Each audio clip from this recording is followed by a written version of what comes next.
राधे राधे दोस्तों। आमलकी एकादशी व्रत विधि, आरती एवं प्रामाणिक व्रत कथा। 1000 गौदान का फल देती है आमलकी एकादशी।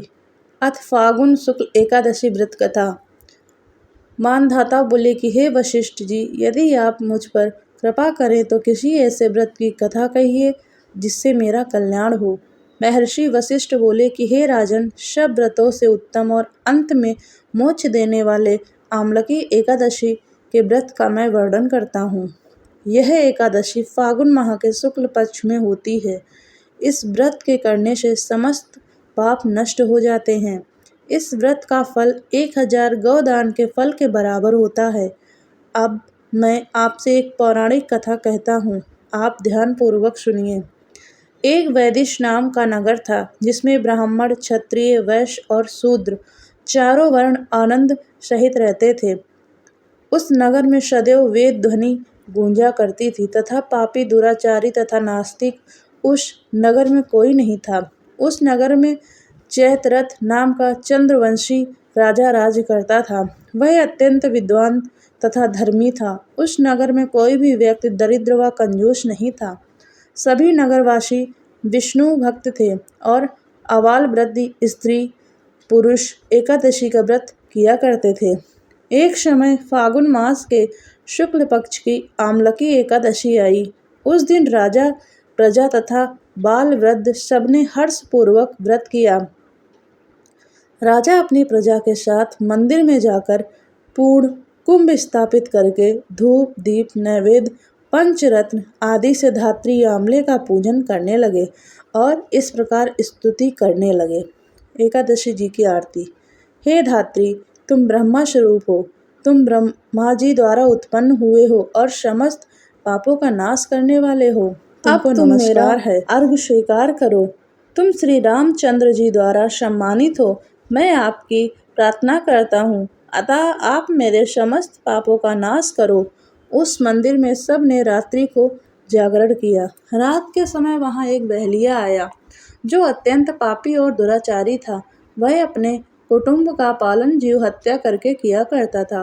भूख और प्यास से अत्यंत व्याकुल वह बहलिया इस जागरण को देखने के लिए मंदिर के एक कोने में बैठ गया और विष्णु भगवान तथा एकादशी महात्म्य की कथा सुनने लगा। इस प्रकार अन्य मनुष्यों की भांति उसने भी सारी रात जाग कर बिता दी। प्रातःकाल होते ही सब लोग अपने घर चले गए तो बहलिया भी अपने घर चला गया। घर जाकर उसने भोजन किया। कुछ समय बीतने के पश्चात उस बहलिया की मृत्यु हो गई, मगर उस आमलकी एकादशी के व्रत तथा जागरण से उसने राजा विदुरथ के घर जन्म लिया और उसका नाम बसुरथ रखा गया। युवा होने पर वह चतुरंगिनी सेना के सहित तथा धन धान्य से युक्त होकर 10,000 ग्रामों का पालन करने लगा। वह तेज में सूर्य के समान, कांति में चंद्रमा के समान, वीरता में भगवान विष्णु के समान और क्षमा में पृथ्वी के समान था। वह अत्यंत धार्मिक, सत्यवादी, कर्मवीर और विष्णु भक्त था। वह प्रजा का समान भाव से पालन करता था। दान देना उसका नित्य कर्तव्य था। एक दिन राजा शिकार खेलने के लिए गया। दैव योग से वह मार्ग भूल गया और दिशा ज्ञान न रहने के कारण उसी वन में एक वृक्ष के नीचे सो गया। थोड़ी देर बाद पहाड़ी मलेच्छ वहां पर आ गए और राजा को अकेला देखकर मारो मारो शब्द कहते हुए राजा की ओर दौड़े। मलेच्छ कहने लगे कि इस दुष्ट राजा ने हमारे माता पिता, पुत्र पौत्र आदि अनेक संबंधियों को मारा है तथा देश से निकाल दिया है, अतः इसको अवश्य मारना चाहिए। ऐसा कहकर वे मलेच्छ उस राजा को मारने दौड़े और अनेक प्रकार के अस्त्र शस्त्र उसके ऊपर फेंके। वे सब अस्त्र शस्त्र राजा के शरीर पर गिरते ही नष्ट हो जाते और उनका बार पुष्प के समान प्रतीत होता। अब उन मलेच्छों के अस्त्र शस्त्र उल्टा उन्हीं पर प्रहार करने लगे, जिससे वे मूर्छित होकर गिरने लगे। उसी समय राजा के शरीर से एक दिव्य स्त्री उत्पन्न हुई। वह स्त्री अत्यंत सुंदर होते हुए भी उसकी भ्रुकुटी टेढ़ी थी।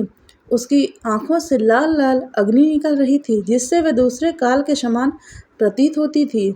वह स्त्री मलेच्छों को मारने दौड़ी और थोड़ी ही देर में उसने सब मलेच्छों को काल के गाल में उतार दिया।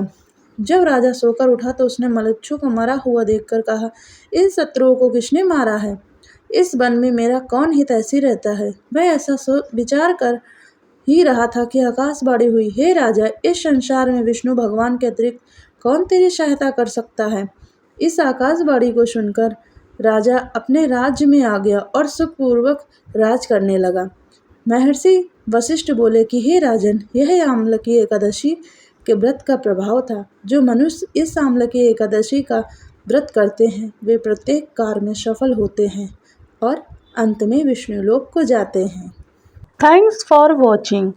अगर आपको वीडियो पसंद आया हो तो वीडियो को लाइक, कमेंट एंड शेयर कीजिएगा। यदि आप हमारे चैनल पर पहली बार आए हैं तो इस चैनल को सब्सक्राइब कर बेल आइकन ज़रूर दबाएं ताकि आपको हमारे न्यू वीडियो का नोटिफिकेशन मिल सके। धन्यवाद।